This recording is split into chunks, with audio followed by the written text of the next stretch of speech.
Diligently watching from their vantage high above, Terraria's guardian deities witnessed the ongoing rise and fall of civilizations, conflicts that spread across the world and societies that tainted and scarred the planet. Most would leave the squabbling mortals to their own ends, and ultimately self-destruction. After all, these were not the actions that concerned them. There was one, however, deeply in touch with the living essence of the world, who would not stand for the brazen disrespect for nature, and who would do everything in her power to undo it. But her actions would lead to a terror worse than anything the mortals could possibly conjure, and ultimately leave Terraria vulnerable to the greater horrors that lurk in the abyss of space.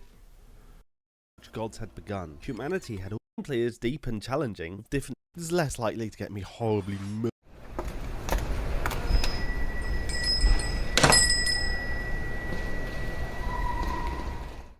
While they observed the events of the world they had created, the pantheon of so-called guardian deities cared little for them. The beings of the planet below prayed to them, and their prayers were ignored. Wars broke out in their names, and the gods barely noticed.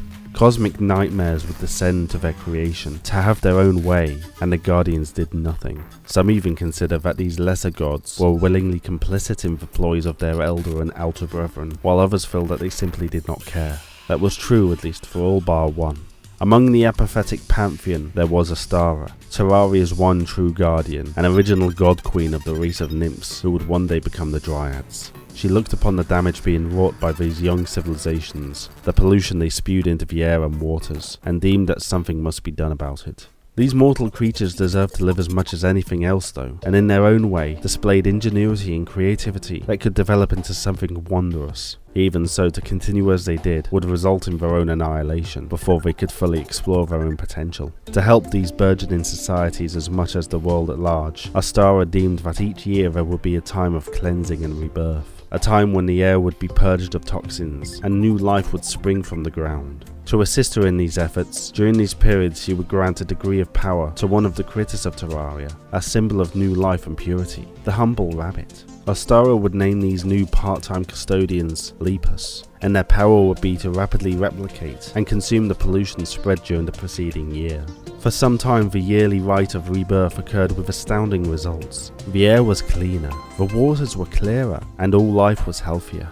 The mortals even celebrated Astara, and over the ages her name became warped until this time of rebirth was known as Easter, represented by the eggs of the Lepus. But nothing this pure and good could last forever, and slowly Easter would be transformed into a time of fear. Over the years, the Lepus would consume the toxins of the world, reverting back to standard rabbits once this time of rebirth was over. But the pollutants did not simply disappear. They lingered and festered within the rabbits. The poison in their system made some grow abnormally large, but made all ever more aggressive, and each season reports of people attacked by the once beloved Lepus grew.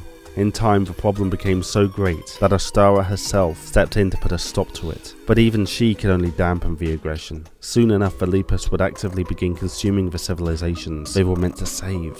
While the larger instances of the RABID rabbits continued to be called Lepus, the smaller of them came to be called Deceasters, as an insult to the god that was once praised. Even so, Astara worked tirelessly on the predicament for centuries, at the same time using up her strength to control her creations. Suffice to say that little progress had been made when catastrophe fell to Terraria. The crawling chaos had arrived, and with it came an all-consuming corruption that knew no bounds. Astara knew that this was worse than anything that had ever occurred upon the face of the world, and realised that her creations would only make it worse. She dared not to think about what would happen if a Lepus became corrupted, the potential damage it could inflict. Curing them was no longer an option, and reluctantly she resolved to eradicate them all. This would still be no simple task though, for the rabbits that transformed each year numbered in the billions. Still, she set to working, and although some were tainted by the corruption's touch, she managed to prevent it from reaching the majority.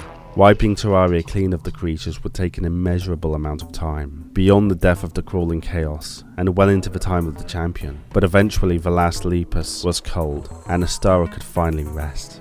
Her rest, it transpired, would become more akin to a waking death, for she had exhausted so much of her power in eradicating the Lepors that she only had enough left to simply witness the events of Terraria, like the rest of her pantheon always had. In her attempt to save the world she loved, Astara, the only guardian who ever really cared, would now be powerless, ultimately forced to watch as an unprotected Terraria became the target for a multitude of cosmic infections waiting out beyond the stars. Hi everyone, I hope you enjoyed the video. If you did and want to support the channel, then please consider subscribing and hit that bell so that YouTube might possibly inform you when a new video comes out. If you want to go that bit further, please feel free to support the channel on Patreon or go and buy some merchandise on Spreadshirt and Teespring. Links are all down in the description. Other than that, have a great day and I'll see you next time.